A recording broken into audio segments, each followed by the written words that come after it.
Guys आज होली वाला दिन है, जो कि आज होली है, ठीक है।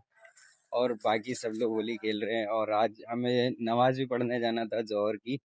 लेकिन हम लोग नमाज पढ़ने के लिए आ गए। रूम पे एक और बंदा है जो कि उसका नाम छोटा है, वो नहीं आया डर के मारे, ताकि हमारे ऊपर रंग ना फेंक दे। लेकिन मैं और बिड़ू, हम दोनों नमाज पढ़ने के लिए आ गए। हम हिम्मत बना के आ गए ताकि कोई रंग ना फेंके।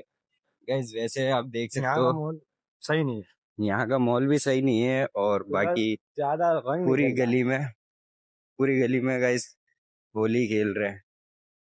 लेकिन सबसे बढ़िया बात है, हमारे ऊपर रंग नहीं फेंका किसी ने और हम दोनों नमाज भी पढ़ के आ चुके हैं। गाइस अभी मैं दिखाता हूँ आप लोगों को, ये देखो, दिख रहे हैं ना गाइस? सब लोग होली खेल रहे हैं। लेकिन गाइस हमारे ऊपर अभी तक किसी ने रंग नहीं डाला।